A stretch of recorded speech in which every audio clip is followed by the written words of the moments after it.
Hello everyone, I'm back today taking a look at Quasimorph, a newly released early access top-down horror pixel extraction shooter roguelike. Oh man, I hope that was enough descriptors. But even as I say that, I realize I left a very important one out. It is hardcore difficult. Now, I've gone back and forth a few times on this review on how to best approach it, and I want to go over what makes the game super cool and interesting first. So the first thing to consider is that you should be subscribing and liking this video right now. Secondly, in Quasiform, you will quickly learn to respect the misshapen enemies that will swarm toward you if they're not sleeping. There are several enemy types, and all of them can quickly end you if you let them attack you more than 2 or 3 times. On top of that, there's a large variety of weapons that they can wield, and you can examine enemies as soon as you see them to find out what kind of weapon they're carrying and whether you should be worried about it or not. On top of that, sometimes when you kill an enemy, a dangerous quasi-form will burst from their body and will need to be dealt with immediately, as these tend to be fast movers that will go after you aggressively. There are missions where most of the baddies will be basically sleeping, and in those you can pick and choose your targets at leisure as long as you have a silenced pistol of some sort. But generally, enemies are going to start rushing toward you when they see you, which necessitates a tactical approach to encounters in order to increase your chance of survival. The game has different types of damage, resistances, and armor. That means that different enemies will be more or less susceptible to different weapons. For example, if you have a 9mm gun of any kind, you better switch it to full auto and pray that you hit something vital if you're facing a robot, as most of them will just shrug off your 9mm. But a laser rifle will burn through their torso, no problem. Your soldier will get hungry as you go through the mission, and you'll have to eat as you go in order to keep your calorie counts up. If you get desperate, you might end up having to resort to eating the meaty remains of your downed enemies, and in fact there is a character class that gains bonuses from doing that. Bandages will bind lacerations, and splints will set broken bones. Antibiotics will fight infections, and there are even more rare kits that can fix all three of them. I would say over half of the times that I've died in this game, I've died from complications from my wounds, rather than the actual shot that killed me. And let's talk about the weapons. There are nail guns, machine guns, SMGs, laser SMGs, shotguns, automatic shotguns, handguns of various types, silenced handguns, rifles, sniper rifles, and a whole mess of melee weapons, including the severed limbs of fallen enemies, bones, pipes, and chainsaws. There are grenades, auto turrets, and who knows what else that I haven't found yet. And let's not forget the game's setting, which is presented via a stock ticker from various corporations.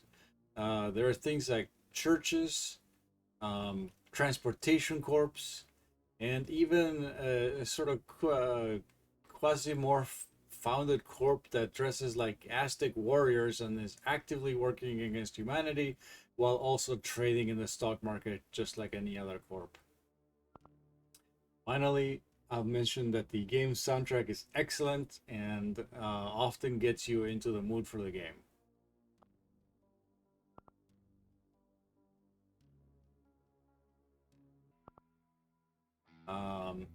I'd say from the first few minutes that you spend in the game, it becomes quickly clear that it's a difficult game, but it's generally difficult in the best sort of way, in that it generally punishes the player for making mistakes.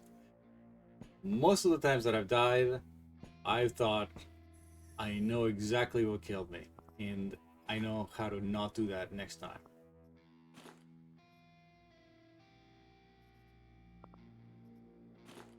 As punishing as this is, I don't think that this is the part that is going to turn people off this game. The real problem with the game, as it is right now on early access release, is that if you die on a mission, you will lose everything that your character was carrying. You can boot up a clone of the character that died, and that's not a problem, but all the things that they were carrying are gone forever. Your ship can manufacture additional weapons, ammo, and even backpacks, but you do not have the necessary resources to craft things at the start. And without a backpack, you are not going to be able to carry very many supplies into missions. You're not going to be able to carry additional weapons, medicine, and ammo to help you get through a mission. Because weapons break, and because ammunition runs out, and there's different types of ammunition, you will often want to have backup weapons with you so that you can switch to something that actually works. If you don't have a backpack, you basically won't be able to do that. There are some ways of mitigating this, such as disassembling clothing to make more backpacks right away. But once you've died a few times, there's basically no way to recover from a disaster like that in the way that a normal roguelike would. That's because in general, the end of a run in a roguelike basically resets you to the game start conditions. But in this game, you end up in a position that's actually worse than your start condition. So if you fail too many missions, you basically have to restart the game from the beginning. Now, I know at this point, many people are going to think, what's the problem? You always need to restart if you're playing a roguelike. Well, I definitely think we shouldn't get stuck trying to define whether something's good or bad by whether it follows the predefined standard of a genre. When you're playing a game, what matters is whether a mechanic feels good or bad. And I'll say that in the case of Quasimorph, it feels bad. I've put some thought into why it feels bad, and I think it's because the game seems to reset to zero in a way that if you fail a mission, you can just pick up again and start a new mission and get going. But if you try that, you're probably just going to die again quicker than on your first run. The game punishes you for losing by making your next run even more likely to lose. So it's basically a lose more proposition, and that never feels good.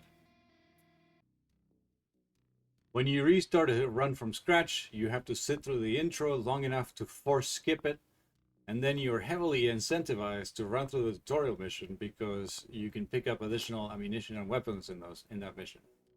So repeating these steps every time you die gets pretty old pretty fast, and it feels punishing on top of having just failed a mission. I hope that during its time in early access, the devs will tune how this mechanic works, such that dying isn't quite so punishing and allows you to continue the game without completely restarting a run.